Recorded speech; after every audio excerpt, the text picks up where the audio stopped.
Hello everyone. I apologize for last video. Extremely sorry. That is not something I would like to post.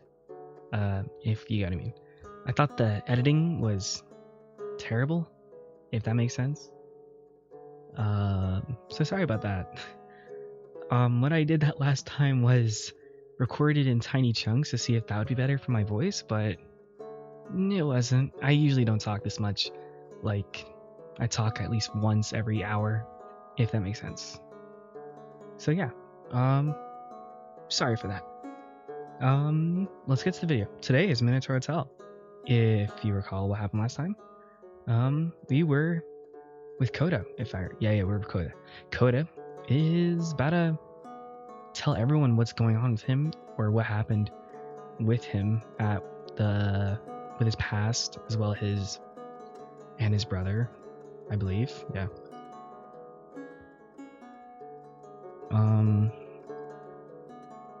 Yeah. If you'd like, we should get to the video. Let's go. Alright, so we're here. What are we doing? You decided to take the day off and rest until the afternoon.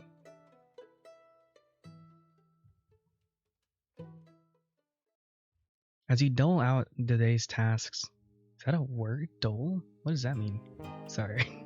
As you dole out the day's tasks, you inform your staff about Kota's request. Almost everyone was glad for only half a day of work, save for certain Groot slang. I do hope this diversion won't set us back too much. It shouldn't. It's just a couple extra hours off. Surely your prodigal accounting skill can make up for a small diversion like this, Themba. Cheeky. It's almost like as if you don't know me by now. Besides, isn't it an integral part of our hotel management ensuring the well-being of every staff member? I suppose. It does fall well in line with your brand of hotel management, Master Lucian. Cheeky. Despite that bit of grumbling, your longest-standing staff members agreed to meet in the lounge once breakfast had been finished and cleaned up. You find an out-of-the-way table in the corner near the hearth. Surely it's divine. Sorry for that. My stomach. I did not eat all day. Sorry for that. You find an out-of-the-way table in a corner near the hearth. Surely its divine flame will help soothe and center Kota's mind. There, you sit with Asterion, Luke, Robert, and Themba. The kobolds elect to sit on the floor nearby, close to the fire. They chatter and chirp and occupy themselves with a few summoned coloring books.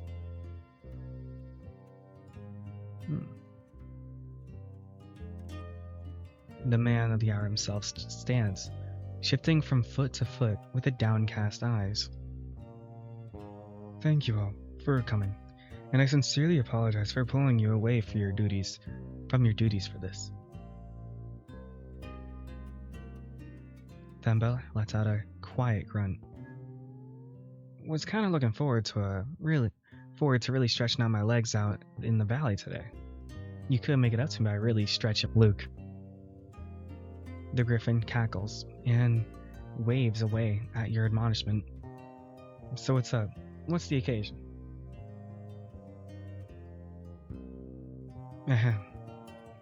Well, I would like to make a request of all you. However, it requires some rather long-winded explanation. All I ask is that you listen with an open mind. You, Asterion, and everyone else half expect Luke to make another comment at that. Probably raunchy, inappropriate either way. However, he keeps his beak shut and clawed hands folded on the tabletop. To begin, I would like to clear up any misconceptions I may have created about my nature, whether unintentionally or otherwise. I am, or rather was, a god, the guardian deity of a certain river in a small province of Japan. The kobolds nod, affirmative and uncomplicated, but, of course, it returns their coloring, perhaps still listening more than they appear. Another grunt as the furrow of Themba's brow deepens. He leans back in his seat, expression stony. Robert is surprised, of course. And as for Luke, damn, Bluey, I'm sorry. I ain't been giving you the worship each and every part of a fine god like you deserves.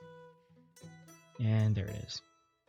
The griffin beams with the pride of his innuendo, even under the withering glares of those sitting on the either side of him.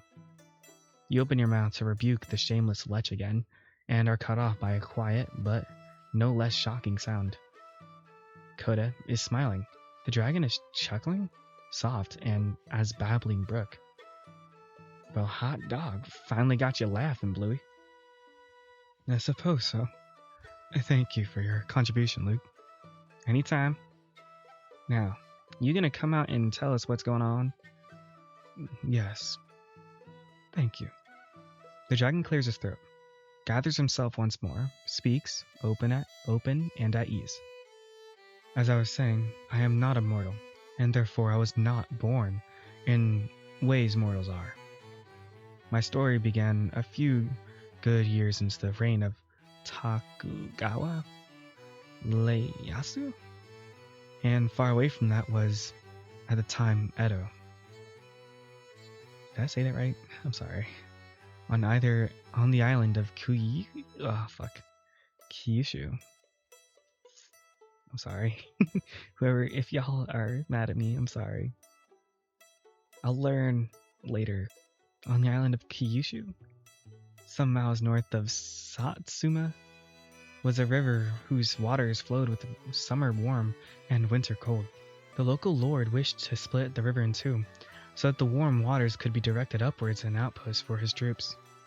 The cold waters, meanwhile, would fill the rice paddies with which he used to sate his love of sake. Throughout the years of hard labor he did the lord's dreams come true. The river was split, and the outpost for his samurai was built. The warm river water, rich in mineral, was used to fill the samurai's baths and hot springs. The outpost became a camp, almost a village unto itself, where armor and swords could be produced in abundance. The cool waters of the other river, meanwhile, produced a quality of rice unseen before in any province around. A shrine was built, where the priests brewed the lord's sake, and the farmers gave thanks for every bountiful crop. That is a story as most humans know it nowadays. But, much like a coin, there are two sides to every story. Robert hums, almost a low purr. Especially those involving mythicals. And the other side of the story, then. Kota draws himself up, takes a deep breath in, and then lets it out, slowly and steady as the flowing of a stream.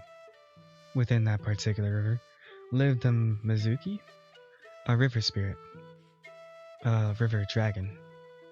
The Lord offered to deal with the dragon in exchange for allowing him and his people use of the river's water.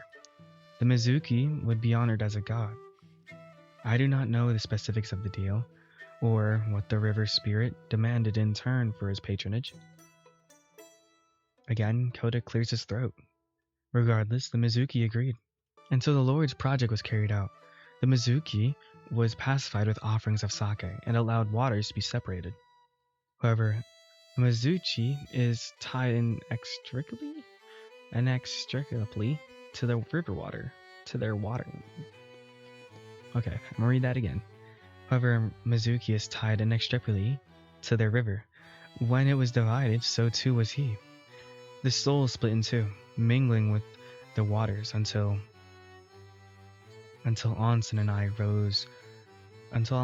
rose fully formed from our respective streams. There the fountainhead where our parent, I suppose you could say, had lived. Two halves of a whole. I believe there is a similar story in Greek mythology.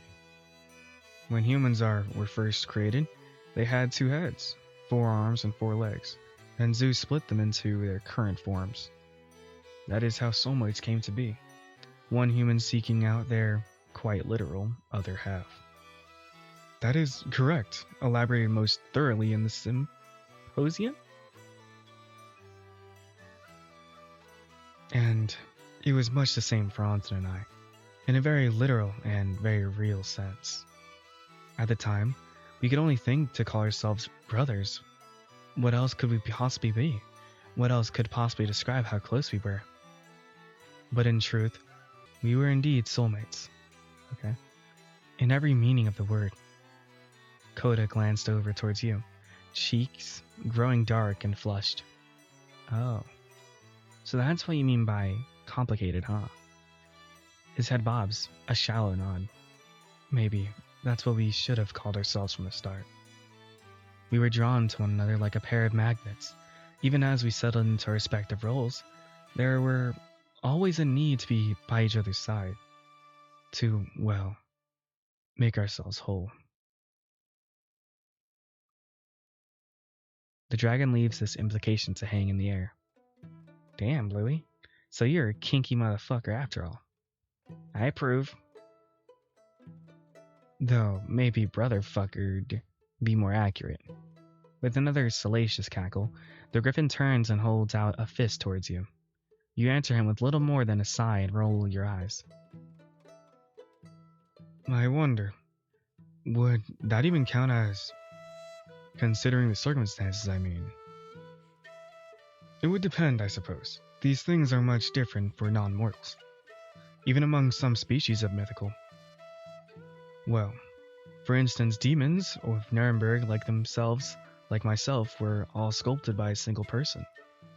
We call her Mother, which in theory makes us siblings. She incentivizes us to find love among mortals, but it is complicated. Few are accepting of her kind, so there is often no other choice but to pair with another Nuremberg demon. We cannot reproduce sexually, however, and that is a very relevant factor in this equation. Many gods of the Greek pantheon had dalliances with one another, despite being related with their mortal descendants from time to time as well. For gods, however, it is indeed different with mortals as divine beings. They subsist differently. Lord Hades and Lady Persephone were related, and very happily married as well. If one believes this tale about Olympus, they were far more smoothly functional couple than any other among the gods. Indeed. I mean, if you're both male, there wouldn't be any danger of them having children who'd be affected by it. Unless that's a different for gods too. Well, if all of you are quite finished, I'd like to continue on, please. Right, setting all that aside. What happened once you two were, split from one another? The Lord kept his word, I guess. Yes he did. Perhaps he truly was willing to indebt his people to the Mizuchi in exchange for the fulfillment of his desire, or perhaps he believed dividing the waters would cause their guardian's death, and was not anticipating our emergence. Either way, a shrine was constructed. Oh my god, what the... Sorry. Either way, a shrine was constructed for both of us. One on the cold river, and the other in the samurai outpost. But as Onsen and I settled into our roles, guarding our respective rivers, and those who came to use our waters, we changed, in body, mind, and spirit. I didn't always look like this, you know. Their humanity mingled with your divinity, or perhaps elevated it? I suppose so. Their reverence sparked a connection with which both Onsen and I nurtured into reciprocal devotion. So it came to pass that we took our respective places amongst the mortals. I blessed the farmers with rice harvests, and joined the shrine priests in their sake brewing. Onsen, meanwhile, blessed both the hot springs and the samurai who bathed in them, ensuring victory in their battles. We were even given a sacred object each, I a pair of sake cups, and Onsen an ornamental blade, which became the centerpiece of his shrine. And so time passed, the villages flourished, and we blessed the mortals who worshipped us, each in our own way. And we stayed by one another's side. Brothers, soulmates, it did not matter to us how long we could be together. So what happened? You said y'all went your separate ways because of the circumstances, yeah? Indeed. As they often do, times changed. As the shogunate's rule became more harsh in its efforts to uphold peace, discontent spread across among the populace. The nation had been open to the outside world, and it became apparent how Japan had stagnated under the Tokugawa dynasty. War broke out. The young emperor, Meiji, was returned to power. The shogunate's forces were crushed, and restoration of Japan proceeded. The lord of our province and the samurai, amongst others, rebelled. They feared that this shift towards modernization would end their power, as it had that of their beloved shogun. Onsen joined them in their rebellion, but even his blessing can halt the winds of change. We exchanged many harsh words with one another afterwards. In all our centuries together, I think that was our first argument. It was like being ripped in half all over again. Glances are shared amongst the dragon's captive audience. However, before anyone can think of anything to say, he continues. We went our separate ways. After falling out, we needed time to stay away from each other. He went to sleep, off the shame of humiliation of defeat within his blade, while I was in my cups. A humorless smirk. Quite literally. I don't get it. What do you mean, in them? There are many stories of Japan spirits possessing mundane objects, especially very aged ones, residing within them rather than the material plane. That's exactly, yes, Robert. It was something we do from time to time over the centuries, when we weren't any pressing matters to attend to, when we could rest deeper than any sleep. Huh? Weird. But wait, if you knew where he was then, why are you looking for him now? What happened to him?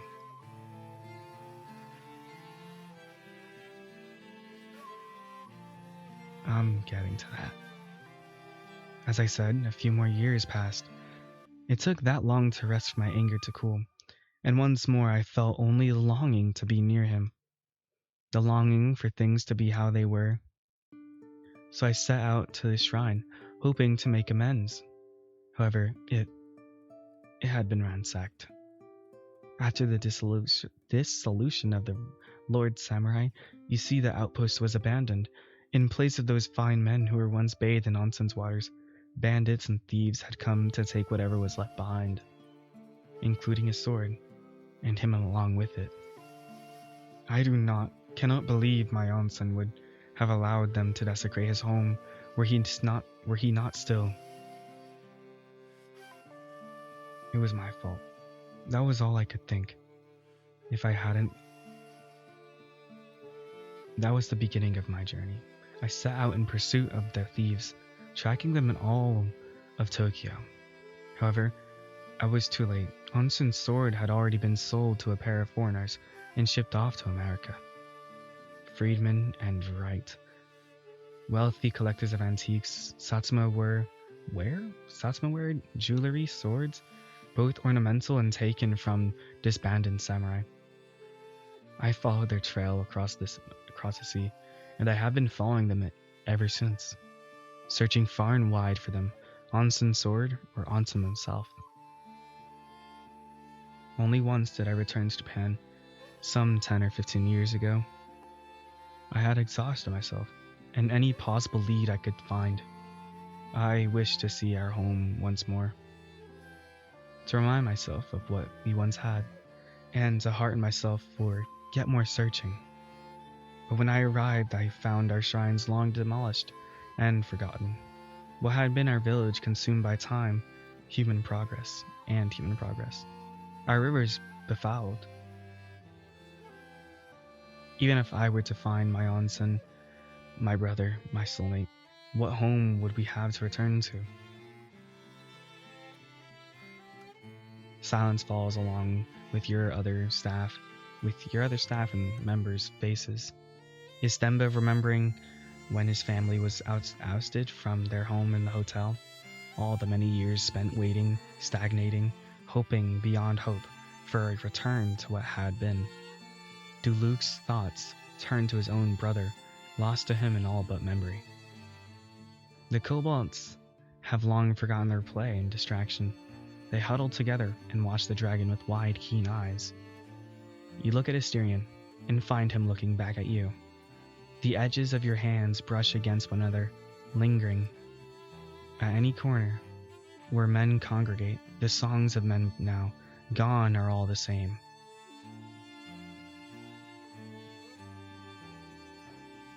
So, that's my story. Once again, I apologize for the long-winded explanation, and thank you for your patience. Now at last I come to my request. The others share a few looks with one another as the dragon lowers himself to his knees, and then Kota lowers himself further into a deep hunched over bow, pressing his forehead against the floor. The pining wind blows.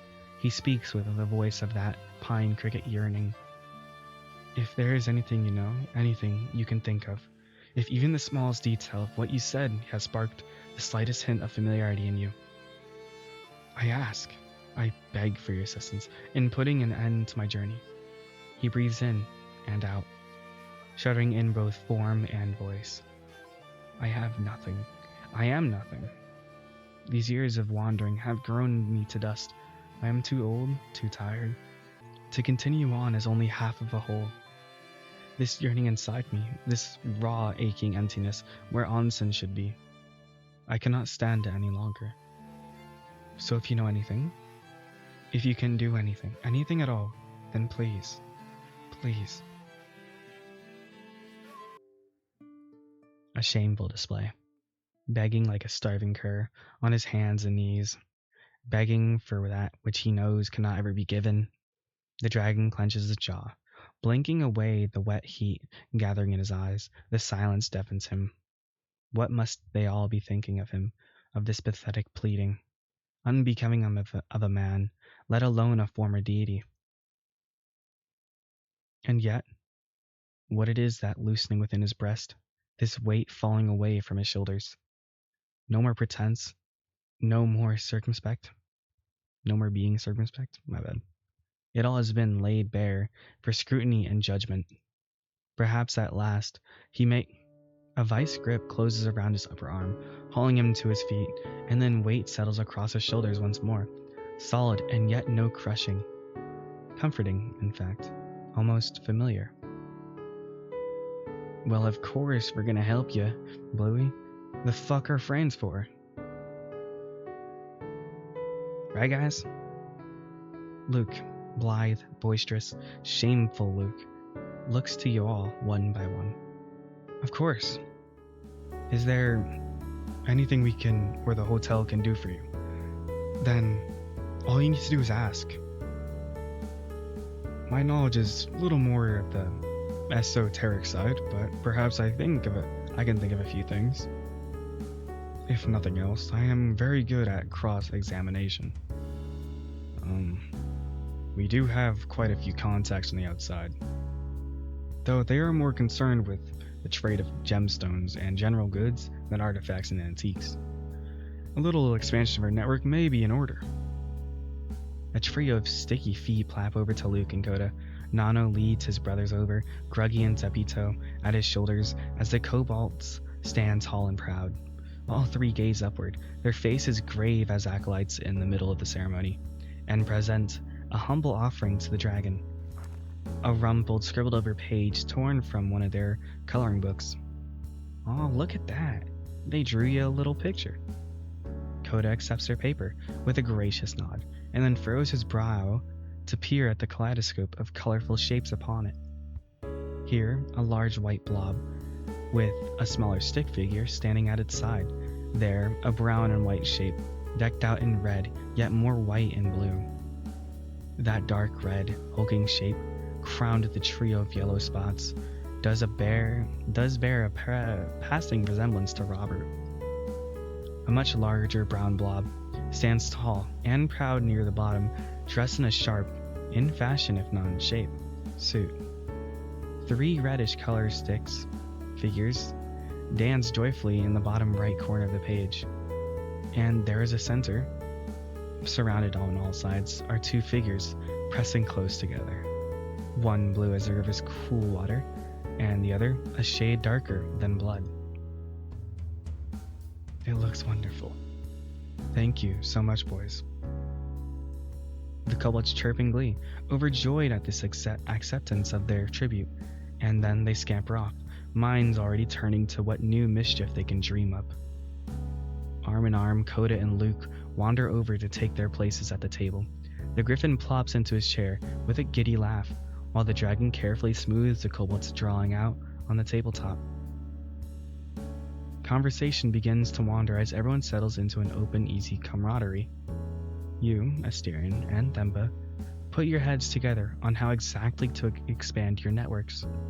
The Grootslang asks for Kota for occasional details on where he's been, who he's asked which leads he's pursued over the years, and Kota, tongue loosened to smile and confident, is happy to answer. Robert and Luke, meanwhile, occupy themselves with a discussion on how best to approach the guests.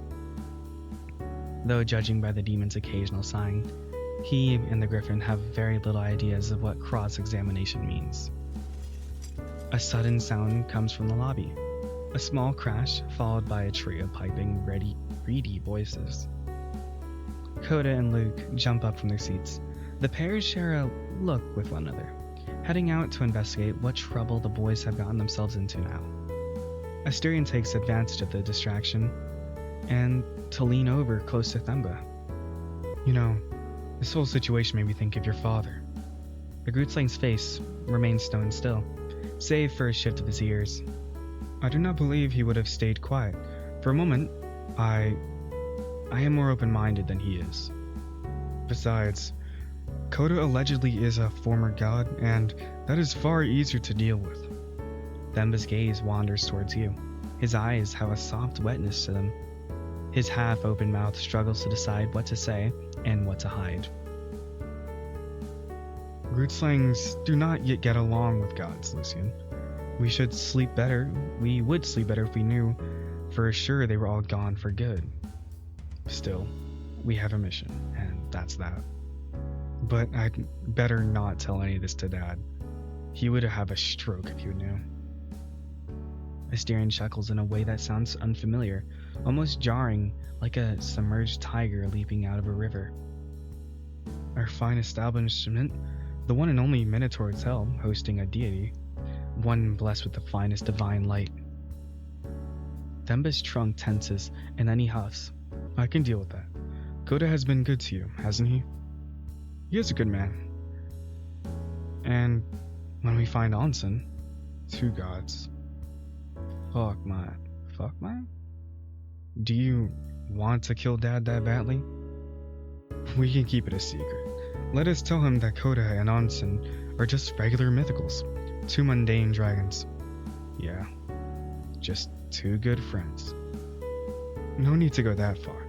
You may not remember, but your father and I are no strangers to these things. In fact, did I ever tell you about... What was her name again? Arenia? She hated gods and loved Sappho. And you know what that means. There are so many stories I could tell. Then the Cobalt trio returns, pleading with Asterion to break out his lyre and to play a tune. Until, that is, Luke calls for the boy's attention with a beak-splitting grin. Ew. An idea has struck the griffin, a harebrained scheme which will likely end in tears for all involved, and he is in need of willing cohorts. You watch the show alongside your blue-scaled compatriot, almost able to feel the warmth of his placid, gentle expression. Quite the little family, huh? Kota smiles. For the first time since you met him, you can see an open-hearted lack of reservation on his unlined face. The old dragon looks centuries younger. Yes. This timed man is due. One by one, your employees, save for Kota, head off to complete their tasks. You rise with a stern, bid the dragon farewell for now, and start your half day of work as well. Morning becomes afternoon, Kota's story spreads among the other staff members, and then the human guests. From time to time, as you poke your head into the lounge to check up on the dragon, you catch sight of them conversing with them, offering their sympathies and support. Some of the more short-term guests even offer their assistance, pledging their eyes and ears in the world outside towards the search for onsen. During their pre-dinner lull, you find Kota and Themba speaking with middle-aged guest, dressed in a shabby suit and hat.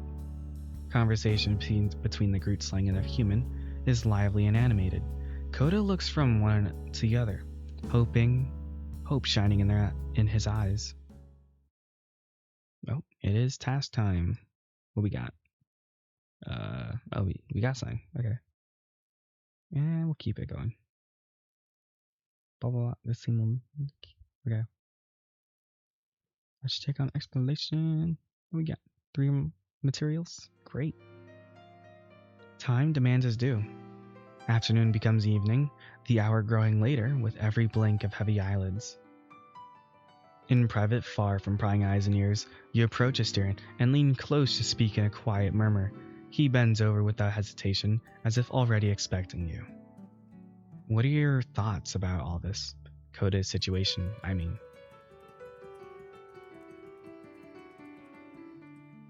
Do you truly wish to hear my honest opinion?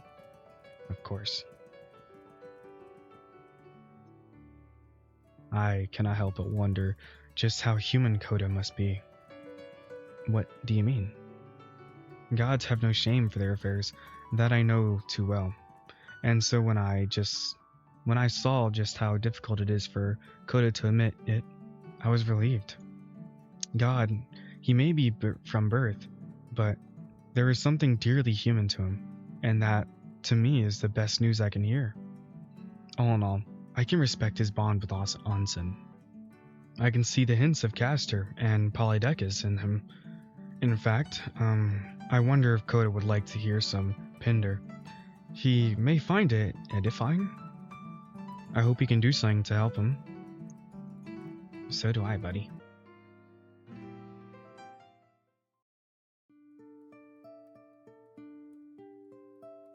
Meanwhile, sitting in his usual place by the hearth, staring deep into its ever-dancing divine flame, Kota reflects. Not upon reminiscence, not upon memory, not upon the long-lost past. Instead, he thinks of the present, and what of the future may yet hold.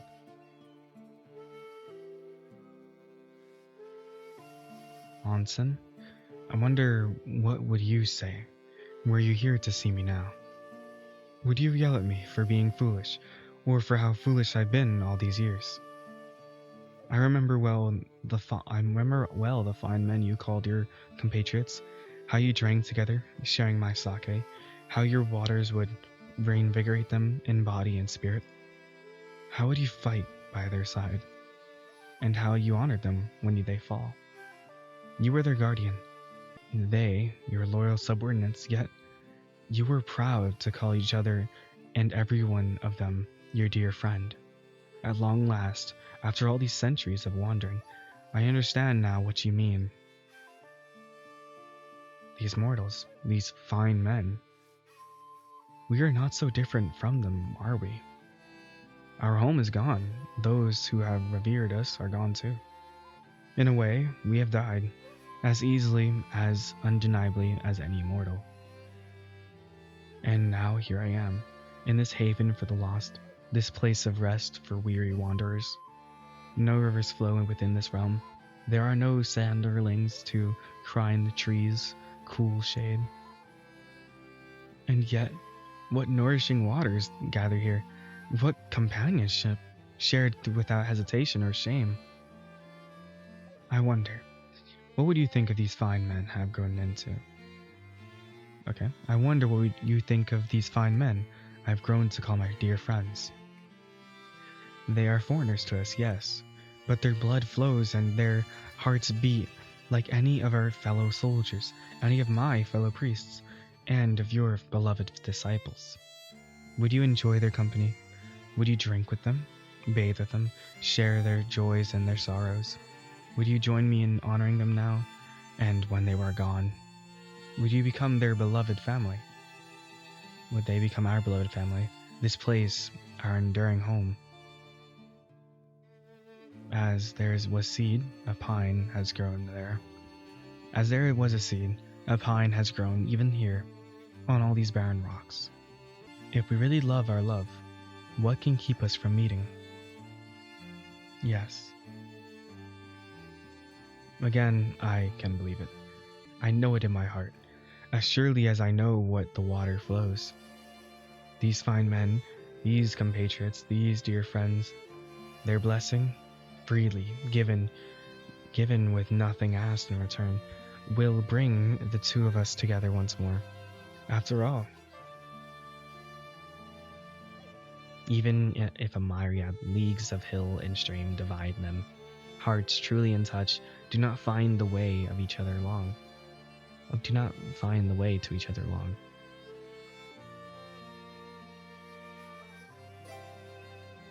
Kota's memento stat increased by 2. Yay. Another week gone by. Good Lord, under your wise and kind-hearted leadership, the Minotaur's Hotel has provided shelter to another wave of wanderers. Some still lick their wounds. Many have already departed, and a few chose to stay behind and join your ranks. And like any ship's crew, one should expect them to partake in silly rowdiness. Rowdiness? Okay. Oh, rowdiness. Every now and then, regardless of your commands. Tonight, even after all the guests have returned to their rooms and the lounge's doors have been closed, a crowd still lingers here. Drinking and chatting, making a ruckus, talking a notch too loud, and saying a tad too much. You had taken a minute to sit by the sidelines and watch the merriment when a certain dragon approached. He offers you a can of beer. Thank you, but I don't want to drink quite yet. Oh no, this isn't for you. I just wanted you to see it. What do you think? It'll be a gift for our feathered friend. It's his favorite kind of beer. I'm sure he'll love it. But how do you get it? The dragon takes a good look at the can's label and traces a claw over it. Well, as it turns out, the hotel is exceptionally well equipped to create liquor. It's quite curious, really. We still have to cook our own meals and bake our bread, but when it comes to alcoholic drinks, the hotels can manifest them in a blink of an eye, down to the most minute of details. I did a few experiments and managed to make 12 bottles of sake, which were almost identical, except for each one being made of rice grown... Except for each one being made from rice grown at different altitudes. It can replicate flavor, alcohol, concentration, even the exact packaging you want. I hope you don't mind, but I've been playing around in my free time with these discoveries. It took me a while, but I have created this beer I believe will be precisely to Luke's preferences. Interesting. You think Asterion drafted up some kind of contract to make all this possible? If he did, I couldn't find it in the bedrock. What I did find was a brewmaster's manual, more like a brochure really, explaining how to do it. I actually discussed the matter with Asterion during lunch once, and he told me, it's just how the labyrinth always has been.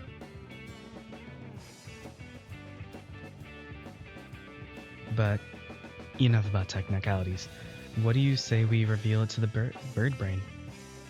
You return to find Luke being egged on by the other employees while trying to climb a pile of stacked chairs to win a bet. He doesn't hear you when you call his name. You resort to clicking your tongue, snapping your fingers, and clapping your hands. Here, kitty kitty. Success. Luke scampers over to you. What's up, boss man, master, sir?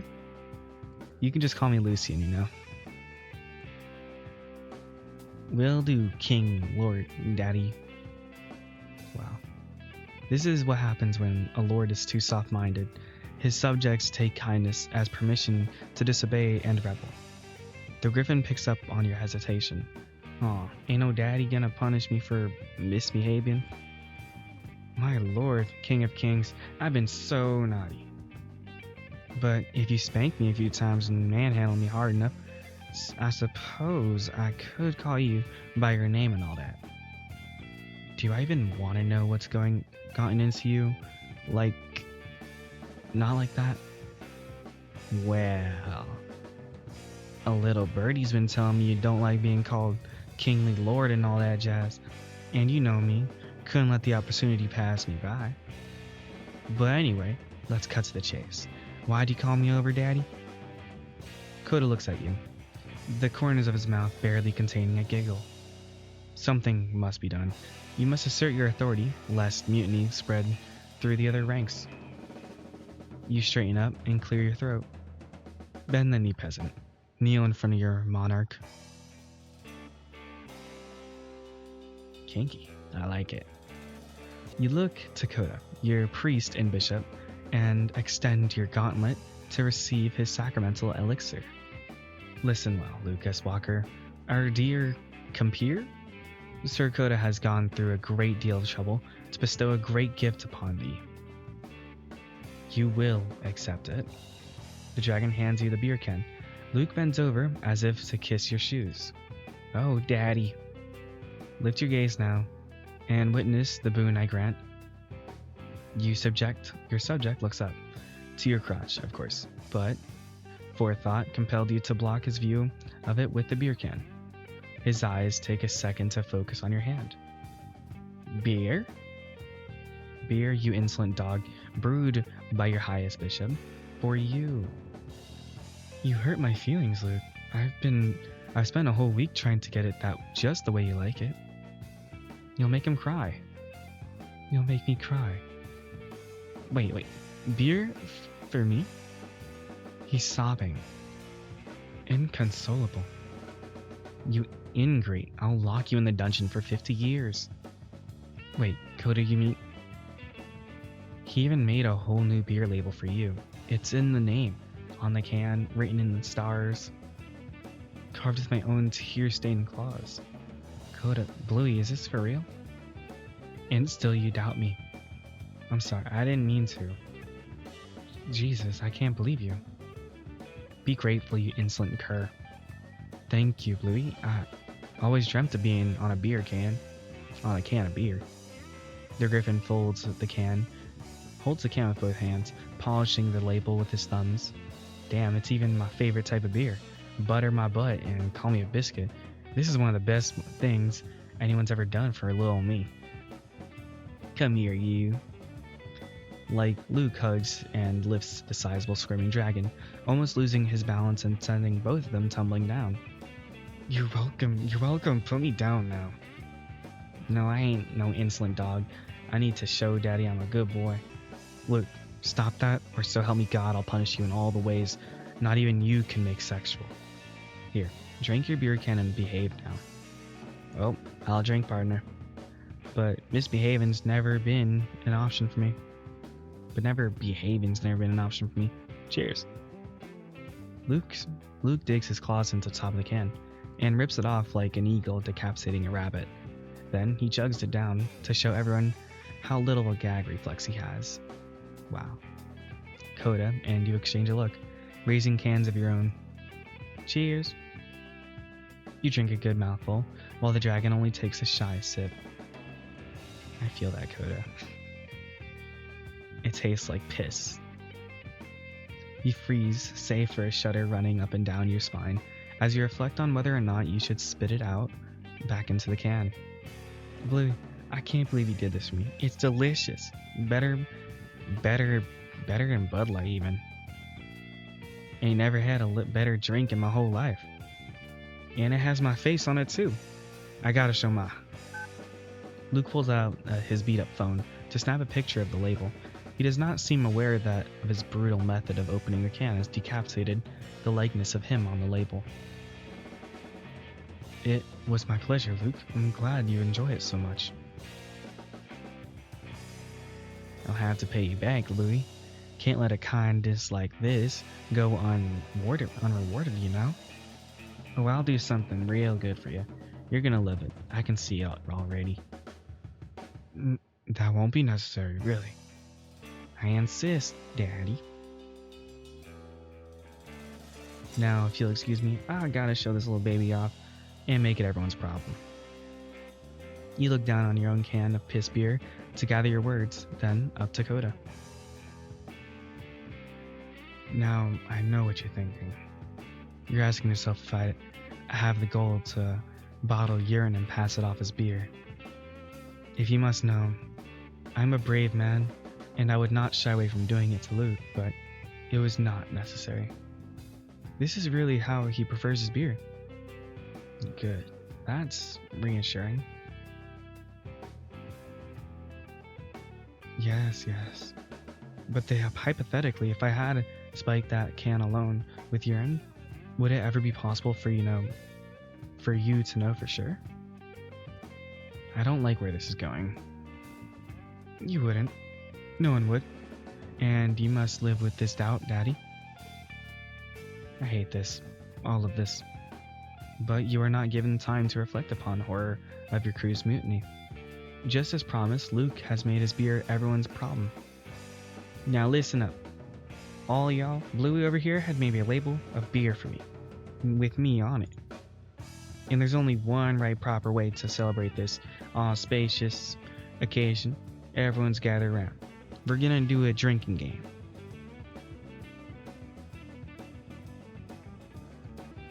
Luke clears off a large circular table, dropping a few dozen salt and sugar packets in the process, and then drags over a chair for everyone present. How rare it is to see Themba in anything other than his dress and shirt and vest. So different from the more casual attire typical of all the other employees. His new rugby polo and shorts combo attracts quite a few looks. He scoots closer just as you exchange a glance with him.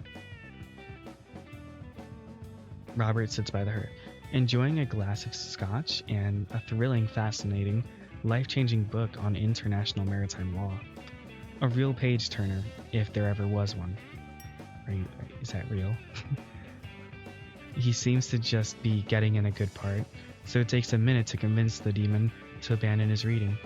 It is the only promise of mischief and the last sip of his drink, which seals the deal for him. It's far past the kobold's bedtime, and you can see how sleepy they are in every nod of their heavy heads and squeaky yawn they try to suppress. You bid them a good night, send them off to their room, and join the rest of the group. Oh my god, that reminds me of I miss that. Playing with my cousins and being told to go to bed when all the parents are drinking. Wow, that's crazy. Now I'm drinking with my cousins.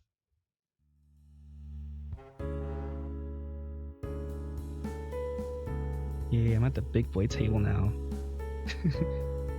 You sit next to Asterion, both excited to begin and ignorant of the horrors about to unfold. Alright, we all know the rules, right? One by one, the griffin slams a can of beer on the table for each of the participants. Luke, I will indulge you for tonight, but I'm warning you. If you scratch any of the tables with these cans, or heaven forbid your talons. Relax, Blue Boy, it's all good. Ahem, as I was saying, we'll take turns and ask yes or no questions. If you answer yes, you drink. I'll start us off, and we'll go out rightward from there. Rightward? Yeah, I mean, I start, then Asterion, then Master Daddy.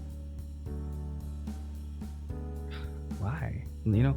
When he says that, it reminds me of what my friends would call, not me, but I had this stupid friend. He was just he would also just say just weird stuff like Luke. It's kind of nice seeing that in Luke now. I'm not gonna lie. I like that. I like that in Luke. I can't lie. I'm not gonna lie. Wow. I am a zoomer, guys. Are you doing this just so Kota gets to play last? Well, ain't you bright as a new penny, Angus? You got me. Alright, then I'll start then, and Kota, so on. Pass the turn to the feller on your left, alright? Just saying, clock lies would suffice. Yeah, whatever, you know what I mean. Let's start with a test, alright? Drink if you ever sucked a dick. You're gonna meet that. Upon hearing Luke's question, Kota's gaze swims to you. For a second, despite the earlier banter, there is something serene in it, as though he is lost in contemplation. His gaze drifts to Asterion, and he waits until the Minotaur takes notice. Then he looks at you again, then back at the prince. What, y'all got corn cobs in your ears or something? I said, drink if you ever sucked a dick. No, I never have. Luke, Kota, you know what, for the fantasy of this, we'll do it. Whatever. Luke, Kota, Robert, Luke, Kota, Robert, and you drink. Luke reaches across the table to give you a high five. Aha, that's my Lucian. So, Blue Boy, you're into giving good old bro job now and then, huh? There is a delay between Luke's comment and Kota taking notice of it. Even as he looks at the griffin, the dragon seems only half aware of things. My sexual life is none of your business, Luke. Let's please keep improper questions to a minimum. I must agree. It's your turn next, Kota. If you insist, very well. Nah, I said that was a test question. Y'all ready to go for real? Alright, drink if you ever gone to work with cum in your ass or from getting fucked bareback. Chaos erupts among the ranks. Save for Robert, whose might far exceeds his in minuscule display. Damn it, Luke. Gonna tell you right now, this man Robert, there's something up with him. Something's up with Robert. There was no reaction. The griffin laughs as he brings his can to his beak. My turn, my rules. Yeah, I said I'll do it, so we'll do it. Luke, Robert, and you drink. I knew it, Robert. I knew it. I'm impressed, Lucian. First the dick and now this? You've been a huge slut this whole time, and I'm just now finding out? Luke, for heaven's sake. Nah, let me enjoy this, Bluey. Luke reaches past Kota to give the demon a hearty slap on the back. And you, delightfully devilish, my friend. So let me get this straight. It don't burn people's dicks when you stick them in your hot magma ass.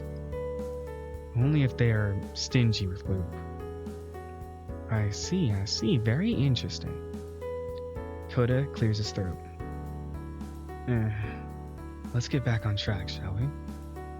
I'd appreciate if you'd tone the questions down going forward, Kota. Not to worry, I will. Good. Let's see. Drink if you ever had to calm your racing heart just from holding someone's hand. Asterion, Luke, and Kota, Themba, and you drink. Sorry, I didn't even have to say drink. I believe everyone has. Asterion has a big smile on his face. Is he aware that is he aware that the beer is non-alcoholic? Oh, you smile back. Whoa, you enjoying the brew, Blue Boy? Yes, it's very nice. Well, now we all know who you're thinking of, Kota. Guilty as charged. Anson and I would indeed go hand in hand more often than not, in the villages along the side of the riverbanks. Oh, ain't that precious. Well, don't you worry, Bluey. Luke kneels down and takes Kota's hand, batting his eyelashes. I'll hold your hand for you till he gets here. Kota shoves him away. With a grunt and a roll of his eyes, Luke laughs, barely able to hold on his seat. All right. Who's up next? I'm next. One of the kobolds approaches the table. Asterion, groggy, can't find his plushie. I have a round without me. Come on, Zepto. I think I saw in the reception. Very well, gentlemen. Will you excuse a small break from orthodoxy? Will you excuse a small break from orthodoxy? What's that? He wants to shake things up. I'll allow it. Very well. Drink if you ever licked someone not as a part of oral sex, but just because you wanted to taste their taste, or just wanted their taste in your mouth? I'm gonna read that again. Very well. Drink if you ever licked someone not as part of oral sex, but just because you wanted their taste in your mouth.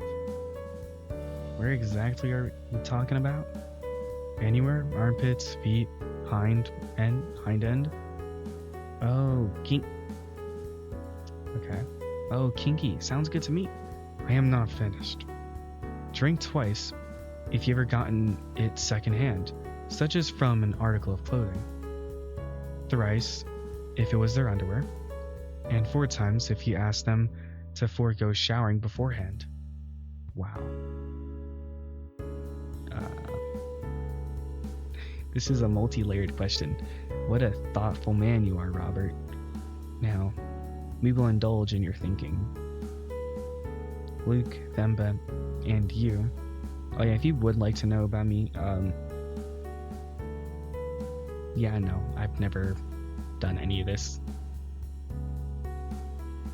Actually, yeah, I'm not gonna say that. Let that simmer in your minds. Luke, Themba, and you drink 4 times. Robert drinks only once, to everyone's shock.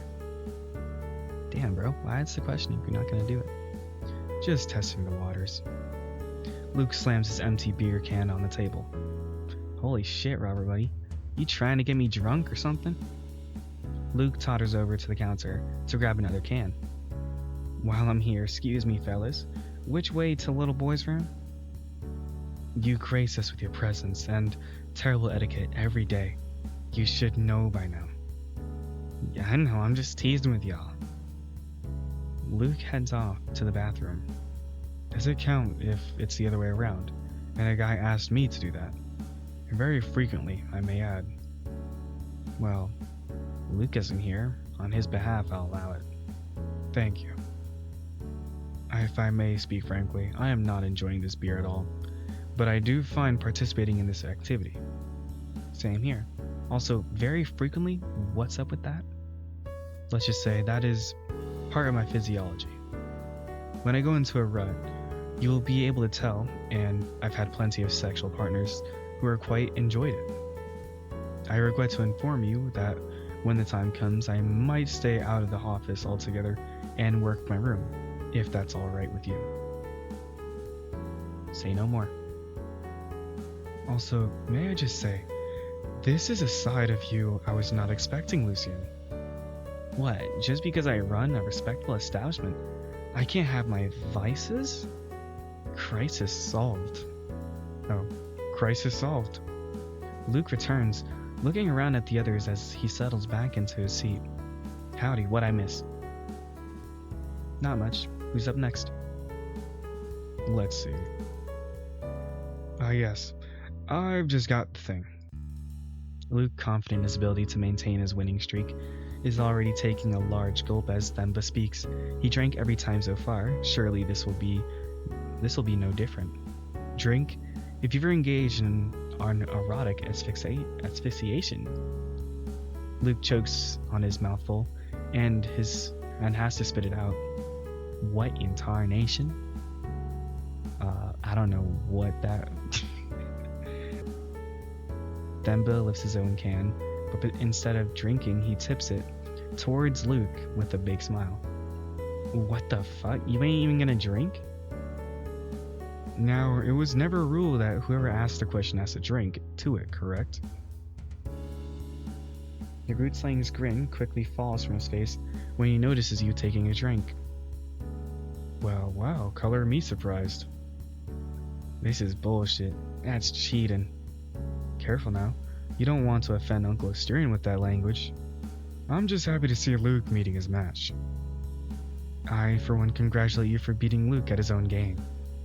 Themba sports the widest smile you've ever seen him. I believe it is your turn now, Lucian. Alright, it's my turn. And then Asterion, right?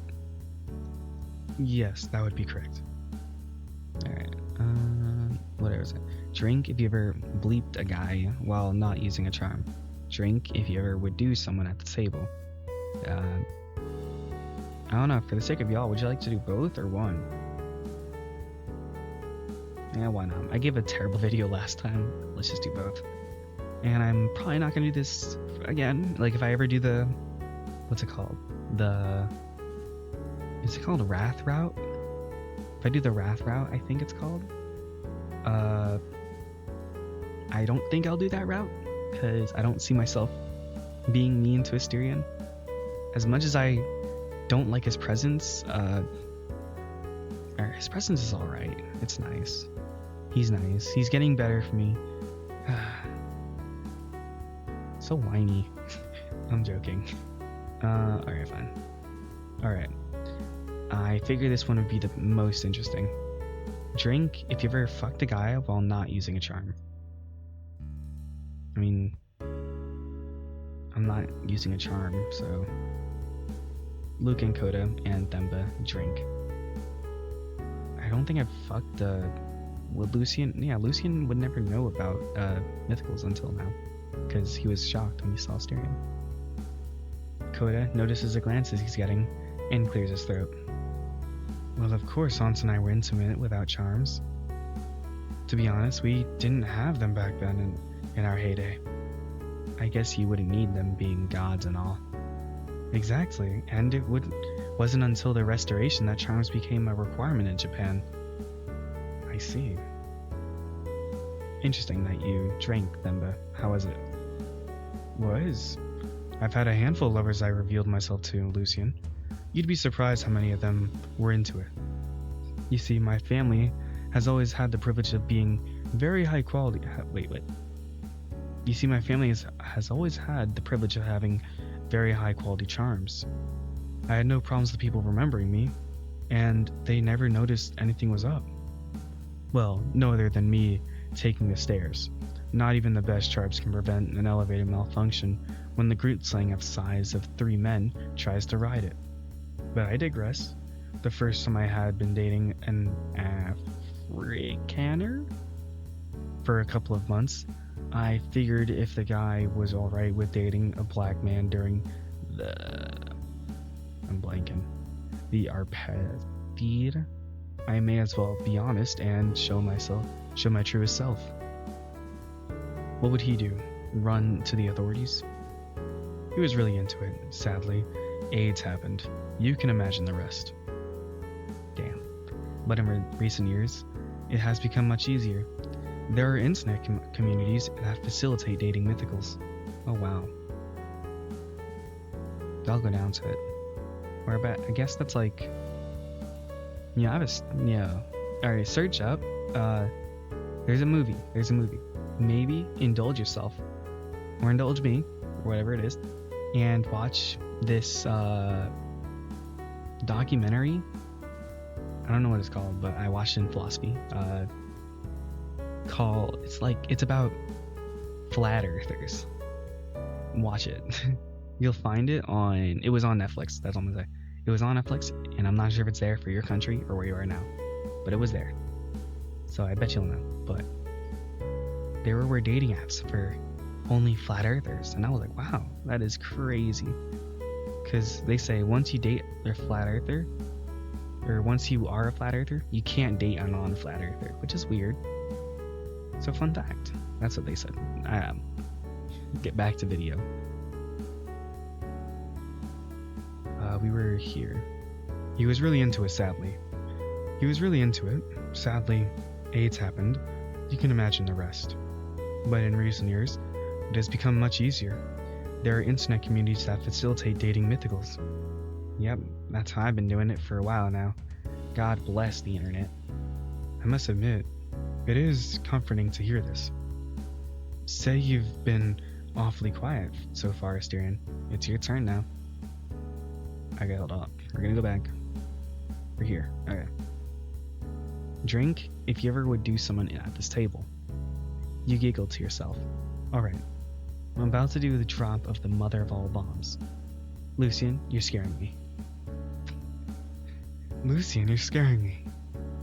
Let him finish. Go on, show us what you got. Drink, if you would ever do so at this table. Once more, chaos erupts. No, that's a low blow, Lucian.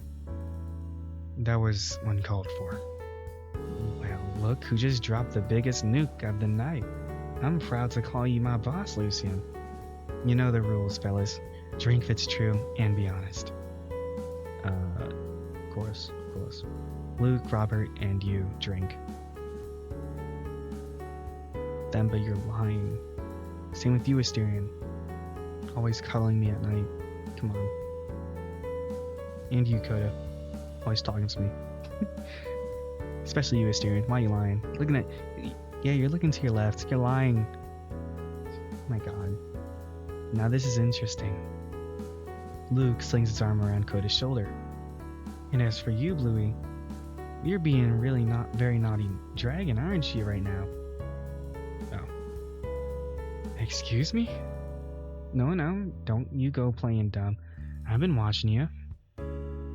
This is the second time tonight you almost drank but didn't. Kota, is that true?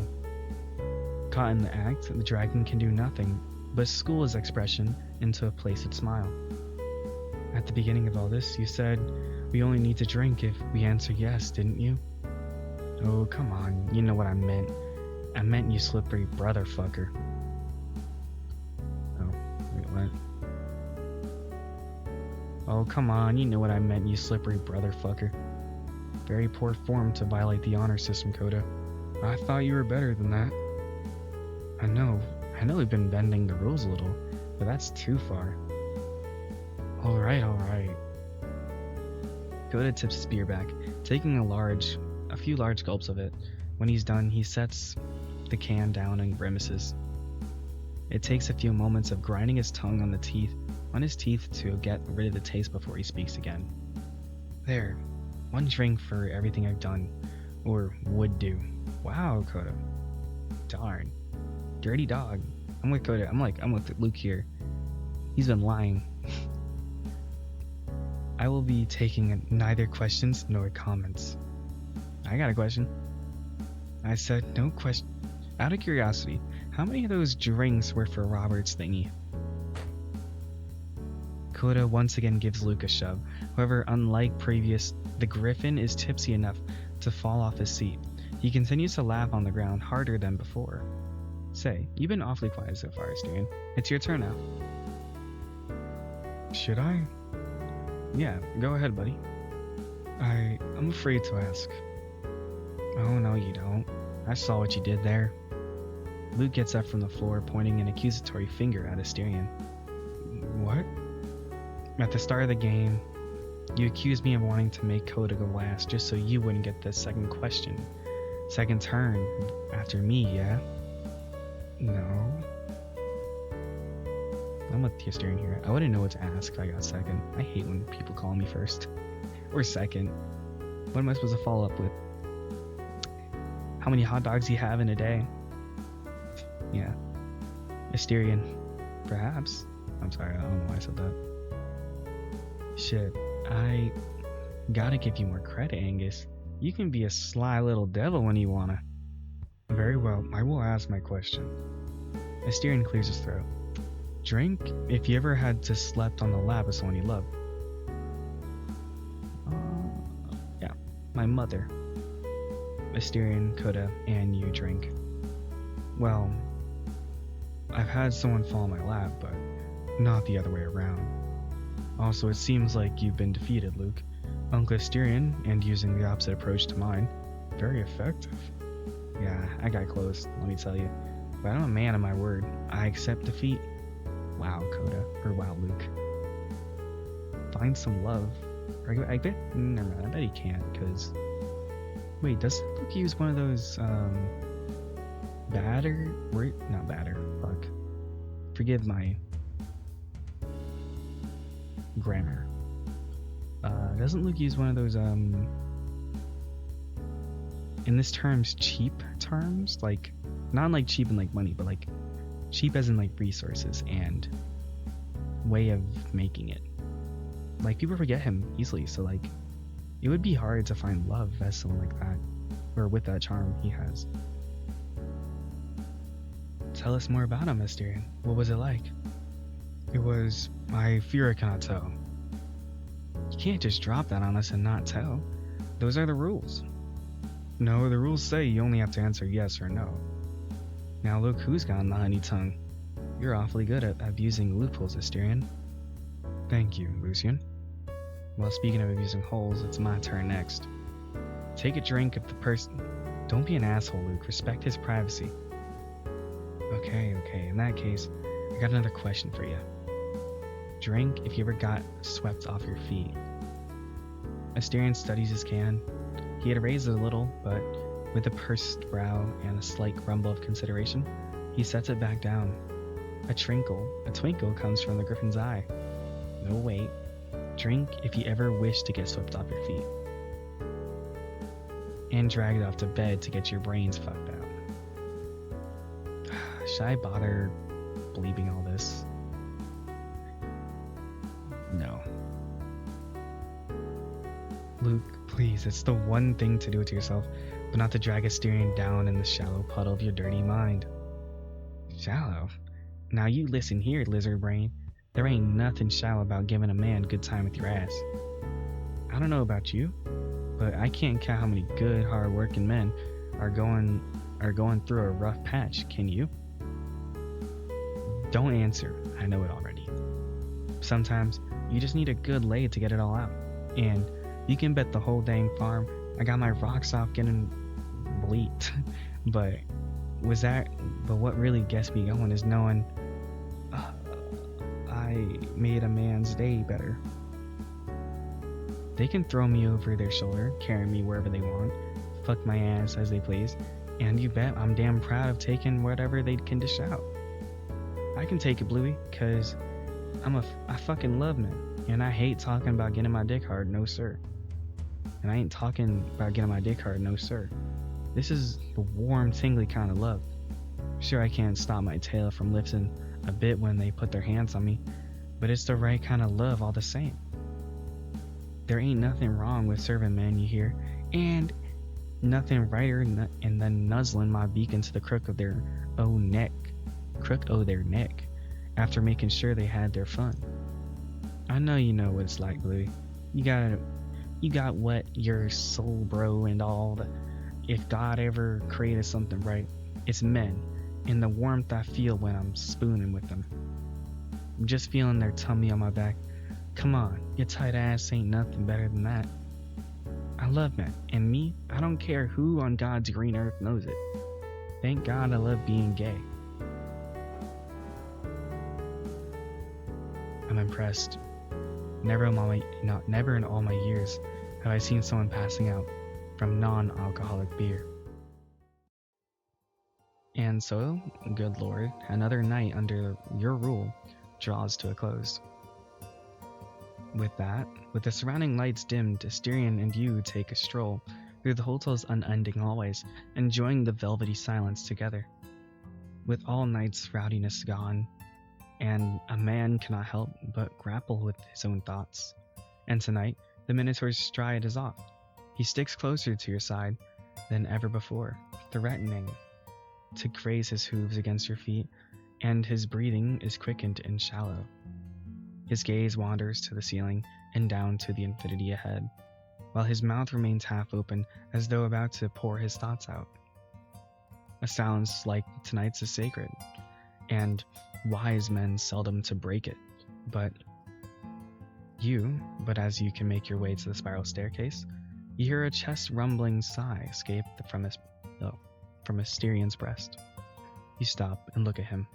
His eyes shimmer in the darkness, and the contours of his ears flick as his gaze latches onto yours. You alright? Was tonight a little too much? He raises a hand, as if to embrace you, but stops. It remains suspended until... Okay, hold up. He raises a hand as if to embrace you, but stops. It remains suspended until you bridge the gap yourself and caress his arm. His fur, short as it may be, stands on end as if electrified. You caress it and tidy it once, twice, thrice, as many times as it will take to pacify him. I do not know. The coil bursts and Asterion embraces you, holding you tight against his beating chest. There is urgency, but in his fingers as they grasp your clothes and in his voice, now reduced to throat-rumbling grumbles and unfinished words. Even his earth-shaking legs stir, sending pattering echoes down the infinite hallway. I do not know what I want. By the 12, am I even allowed to have desires? It has been so long since I allowed myself to feel this freely. So please forgive me, Lucian, if I lied. You whisper all that can bring men comfort and peace, each word punctuated by the rhythm of your heart and squeezing of your arms. You do not catch all of Asterion's mutters and grumbles, but you assure him it is all fine regardless. You give him time, all that he needs and deserves. Meanwhile, good lord, you remain surrounded by that air of Poseidon's saltwater scent. Even his warmth is radiant, quite like that of the sun itself. You snuggled Pat against the man's chest, letting him know just how welcome his touch is.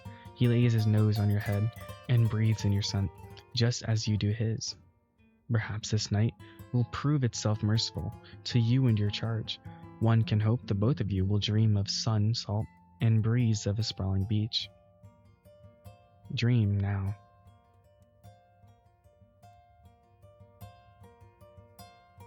Alright, that is where we'll leave it off for today, guys. Pretty nice chapter. You're going soft, you know that? Alright. Hello everyone. That is where we'll leave off the video. And time is cut short for the ending, so I will hasten this because my brother needs me. Or like, you know, family troubles. You gotta help the family. You love your family. You better love your families. If not, like if they do something wrong, don't worry about that. Like, those who you hold family, you should love them, is what I'm saying. I hope you guys like this build. I wish I could stay longer, but who knows. I just like to gap. I like to hear my own voice sometimes. No, I don't like hearing my voice. Actually, that is a lie. Yeah, Kota is a liar, and so is Asterion. Just to let y'all know. I will see you guys later. Bye-bye. Hope you like this build. Or not build. I hope you like this video. Alright, now bye. Hey, fucking leave. Hey, press on the fucking button. Hey. Boy, I know you're there. Severin, get the fuck off. Alright, bye. Good night, everyone. Good night, good day. Have a good day at work, whatever it is for y'all. Bye.